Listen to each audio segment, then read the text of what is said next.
I rise today to call for an end to the U.S. involvement in the war in Yemen. Now, you might be excused for not knowing we're involved in the war in Yemen because the media seems to be preoccupied with other things. But we have been involved with supporting the Saudi coalition. Saudis aligned with 9 other nations, including Bahrain, who've been bombing Yemen.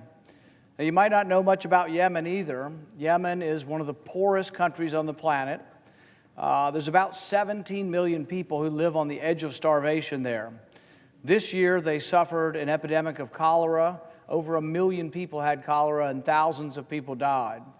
This is a country so impoverished that even when there is no war in Yemen, they live on the very edge of being able to survive.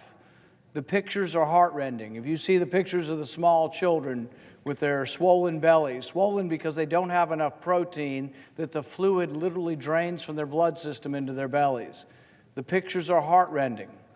And your tax dollars are supporting this war. So I think there ought to be a debate. So that's what I stand up today to do, is to force a debate over whether or not we should be involved with aiding and abetting the Saudi coalition in this war in Yemen.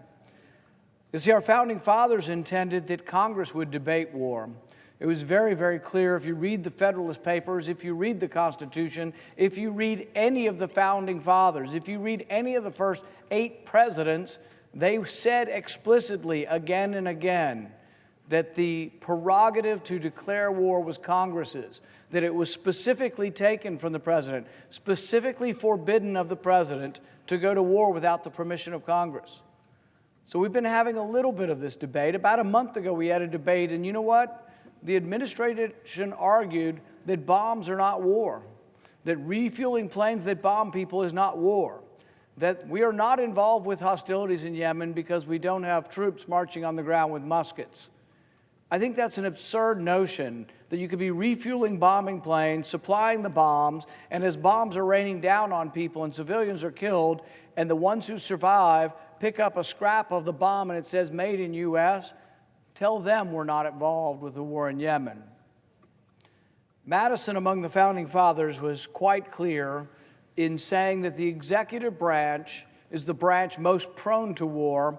Therefore, we have, with studied care, vested the power to declare war in Congress. We haven't obeyed that constitutional maxim for a long time. For a long time, we've basically abdicated our role. Both parties, Republican and Democrat, have let presidents, Republican and Democrat, do what they will. This war started under the previous president. This war continues under the current president. And yet Congress doesn't have the spine, doesn't have the will to stand up and say, that is our job to declare war. It's our job to represent the people, to listen to the people and decide whether we should be at war. The Constitution in Article 1, Section 8 says, Congress shall declare war. It is unequivocal. And yet here we are, involved in yet another war. We're involved in a war in Yemen. We've been involved in a war in Syria. We've also been involved in a war in Libya. We've also now been at war with people in Afghanistan who had nothing to do with 9/11 18 years later. These wars go on and on because Congress, and specifically the Senate, doesn't do their job. So you've heard people on television yelling, do your job at their legislators. Well, that's fine, but let's debate what our job is. The Constitution was very clear that one of our jobs is to declare war, and we have abdicated that responsibility and have not lived up to it. I would like to have a direct vote on whether we should be involved in Yemen, a direct vote on whether we either declare war or we don't. But that is forbidden because I'm in the minority, not in the minority party, but in the minority ideologically. The vast majority of this body doesn't care about directing foreign policy. They say the president has unitary authority. The commander-in-chief can do whatever he or she wants. That's what the vast majority of these people believe. So they will vote against this because they do not believe Congress really should tell the president when we go to war. I would like to vote directly that we should not be at war in Yemen, not be involved with supplying refueling or bombs to the Saudis, the Bahrainis, and their coalition. I'm forbidden from that vote But because of a 1976 law called the Arms Export Control Act, I'm able to object to arms sales. We've done this twice in the last year.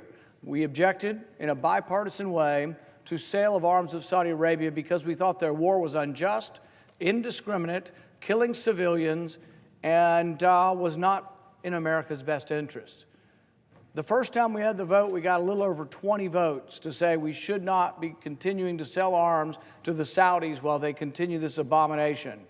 20-something votes out of 100. We lost overwhelmingly. We had another vote about 2 or 3 months ago. We got 47 votes. Now we've had the killing and dismemberment of a journalist and dissident by the name of Khashoggi. Something so brazen, so bizarre, so uncivilized that people are now coming together. In the last few weeks, we've quit refueling planes, and yet the bombs continue to drop. We're still supplying the bombs. Things are beginning to change. There is a movement among the public to hold their representatives accountable and say, why are we at war in Yemen? Why don't you vote on whether we should be at war in Yemen? Why do you abdicate your responsibility to the president? See, it's harder for someone like me because the president's of my party, and I agree with him on many different issues. But where's the other side? The other side, they should be rising up and saying this is a usurpation of power. The president is taking upon himself power that is not his. The other side should be rising up unanimously and saying, enough's enough. We are taking back this power. See, people talk about this all the time. People pretend to be believers in congressional checks and balances. There's all these groups out there for checks and balances. Yet this is a check and a balance. This is a time in which the Senate can tell the president what to do. But watch the votes. Many of the people you see on TV saying we should stand up and the president this and the president that, on this issue, which is an honest issue of disagreement with the president, stand up and restrict his power. Stand up and tell the president the Constitution says that war shall be declared by Congress. But watch the votes here. We won't get a direct vote on the war, though. We'll get an indirect. We won't even get to vote today on Saudi arms because they're afraid to put forth Saudi arms because they think we might win. But we will vote on one of the coalition partners. The Bahrainis are part of a 9-country coalition fighting this war. They've had casualties, they've dropped bombs, they've been on the ground in Yemen. They are part of the fighting coalition. And so the resolution today will be specifically about not selling one set of arms sales to Bahrain. Now, the other side will look for all kinds of excuses to say, no, oh my goodness, Bahrain has been a great ally. I'm not disputing that. What I'm disputing is that they're getting the message that we are unhappy. We supply them with all of their arms, all right? We get to host our Navy there. Great. They're an ally. Great. I'm not asking that we end our alliance. I'm not asking that we sanction them. I'm only saying stop one sale of arms to send a message that we are done with the war in Yemen, that we are no longer going to sell weapons to countries that are fighting this war in Yemen, that the war must come to a close. And some will argue, well, it's already kind of winding down. We're no longer refueling their planes. And yet, since Secretary Pompeo said about 3 weeks ago that the Saudi coalition should quit bombing civilian centers, the Saudis have dropped 200 bombs on Hodeidah. Hodeidah is a city where most of the humanitarian effort and food comes in. Yemen depends, 80% of their food must be imported. Comes through this one port for the most part. The Saudis, since we admonished them, since Secretary Pompeo said they need to cease and desist from bombing civilian centers, the Saudis have dropped 200 more bombs on the city of Hodeidah where the humanitarian aid comes in. It must stop. Someone must take a stand and say enough's enough. We are against the humanitarian disaster in Yemen. They will argue, well, then vote on that. I can't have a direct vote on that. They will not let me vote on whether or not we should be at war in Yemen. I am only allowed to vote on this one small thing, but this is a proxy vote. This is a vote that represents whether or not we should be at war in Yemen. It's an incredibly important vote. It is an attempt to grab back power from the presidency. It's an attempt to have a check and balance on all presidents of all parties, of all beliefs. I don't think that we should ever sell one arm, one musket, one shotgun to create a job. Our arms industry is for our national defense. It is a unique industry that is not an entirely private enterprise industry. The arms manufacturer, the military-industrial complex, is supported overwhelmingly by tax dollars.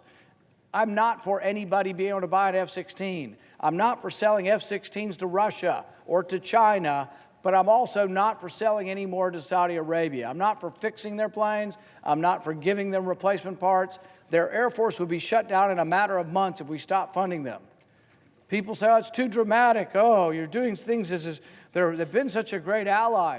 We had a senator rise yesterday in our lunch, and he said, well, we know he's not a Democrat. We know he doesn't believe in representative government. We know he's a thug. And of course they execute and crucify people in Saudi Arabia. It's just, it's the best we can do, and we need him, vis-a-vis Iran. What will happen? Iran will take over the world if we don't combat them in every little misbegotten civil war in the Middle East.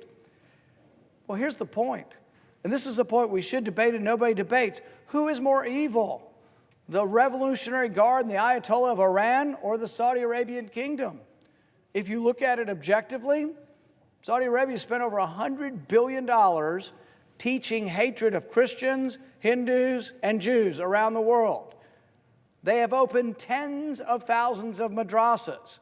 The Haqqani network that actually has killed our soldiers in Afghanistan are supplied with money by the Saudis. The Taliban has gotten money from the Saudis. There was a report that a Saudi royal dropped off a check for $267 million to the Taliban at one point.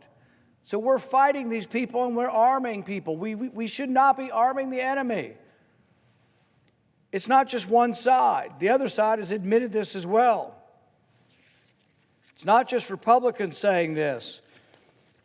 Hillary Clinton said in a cable that was leaked that Saudi Arabia was the most significant source of funding to Sunni terrorists worldwide. What's it like to live in Saudi Arabia?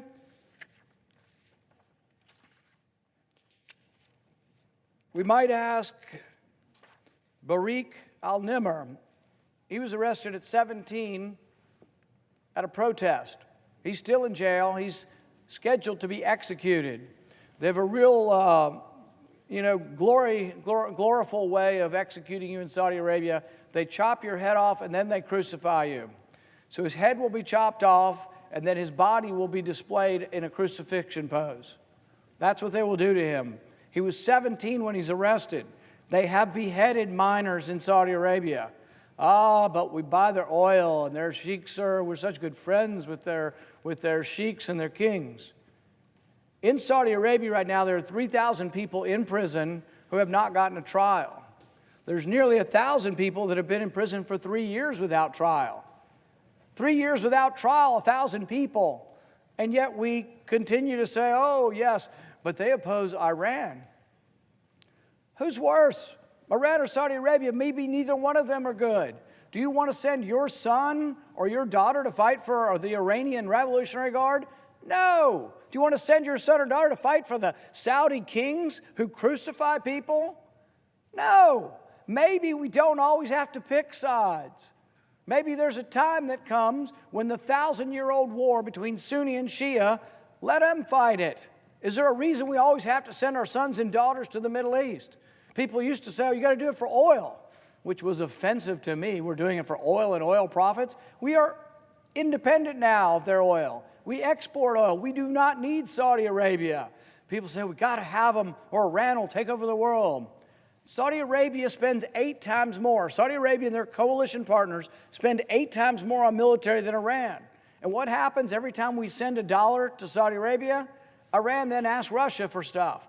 So it's an arms race that is fueled by both of the larger outside powers with their proxies, and everything's a proxy war.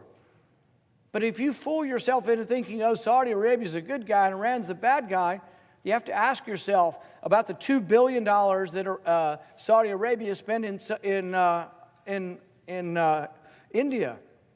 $2 billion over a 2-year period teaching hatred of Hindus, hatred of Jews, hatred of Christianity, teaching that violent jihad is okay. Hundreds and hundreds of millions of dollars, billions of dollars spent by the Saudis, and yet people say, well, we make a buck and we can create a job. I, for one, would not try to create one job by selling arms to people who are our enemy. I don't care about jobs if we're going to have to sell arms to our enemies. The arms belong to the American people, and the arms should be seen as a national security asset. We don't sell arms to Russia, we don't sell arms to China, and we shouldn't sell arms to the Saudis who teach hatred of Christianity. You know, there are Saudi cities you can't even go to. Christians can't go to Mecca or Medina. You can't carry a Bible in Saudi Arabia. You try to visit Saudi Arabia and bring a Bible in, you'll be rejected at the border. This is not what we're for.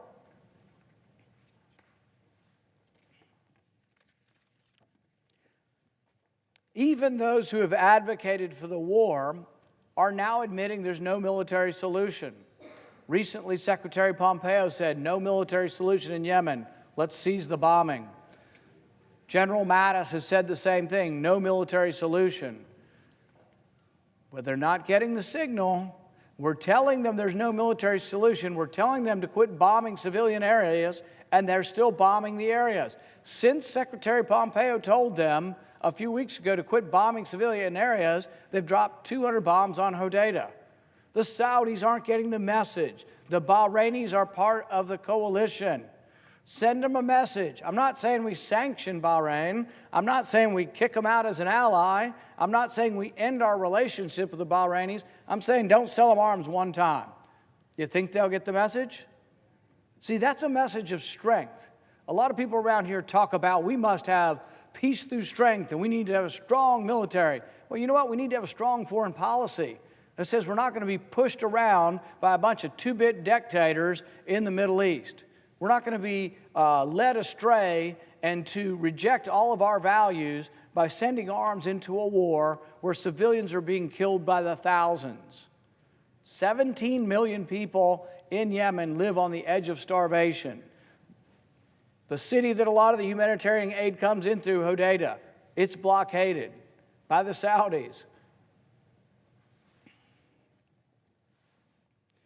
I think when we make decisions on foreign policy, first they should be made here. The Constitution intended that we declare war and that really foreign policy come from the people through the Congress, both House and Senate.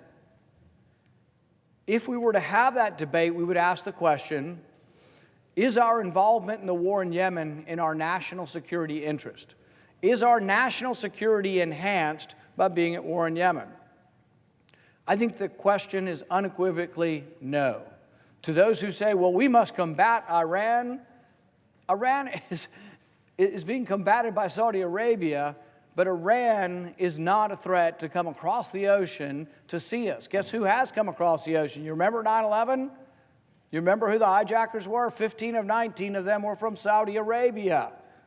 Remember the 28 pages in the 9/11 report that they wouldn't let the American public read for years and years and years, for over a decade? You can now read those. And the implication is that Saudi Arabia was involved in 9/11, perhaps in the financing, perhaps in the planning. We actually voted overwhelmingly to allow American people, descendants of those who died on 9/11, to actually sue Saudi Arabia over this, because of the implication that, yes, the 28 pages showed that they were involved. So what we should be debating here is there a national security risk? Or is there a national security enhancement? Is it better for our country? Is it good for America to be involved in the war in Yemen? Or does it actually enhance the risks that will be involved in further war and further drawn into the Middle East?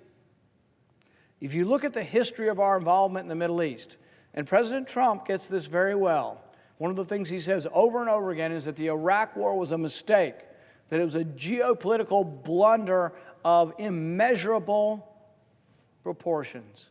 Why? It's the same thing that's happened over and over again in the Middle East. We go in and we topple a strong man. The strong man has a horrible human rights record, and we say, we're bringing freedom and democracy.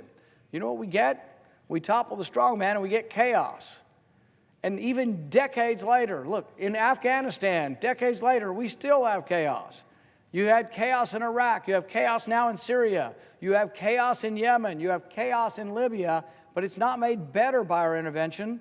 It's actually made worse. Out of the chaos springs more terrorism.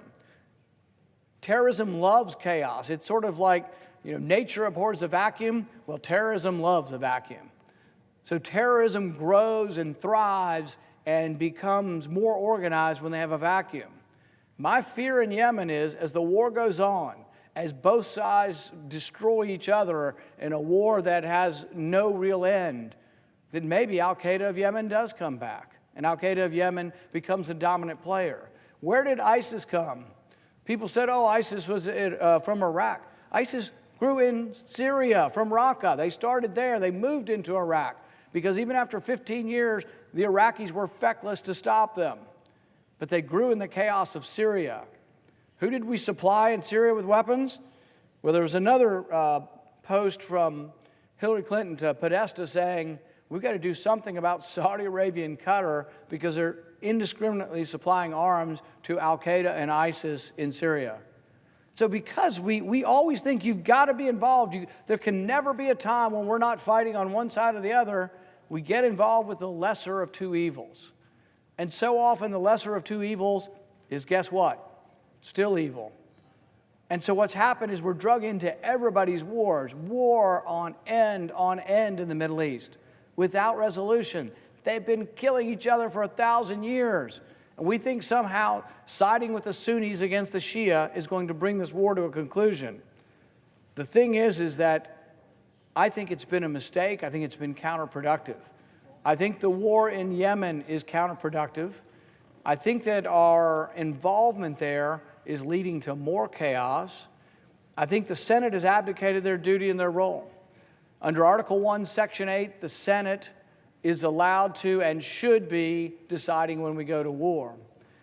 People talk about checks and balances, and we should be involved. Somehow we should check the president who's assuming too much authority. This is your chance today. This is the check and balance. This is your proxy vote on the war in Yemen.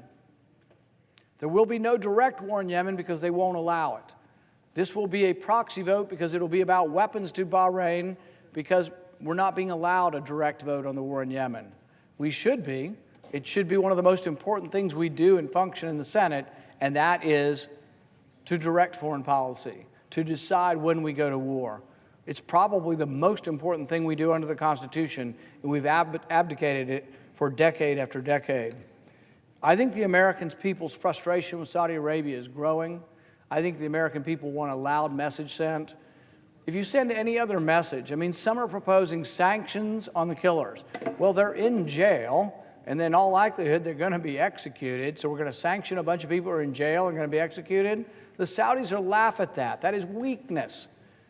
Even since the last 3 weeks, since Secretary Pompeo said, you need to quit, you need to cease and desist from bombing civilian areas, the Saudis have dropped 200 bombs on civilian areas in Hodeidah. They're not getting the message. If we want to send them a message and send them a message loud and clear, we need to tell them no more arms. Now, the next time they post a weapons sale to Saudi Arabia, we'll do the same thing. But this is about the entire coalition of 9 countries that are involved in this.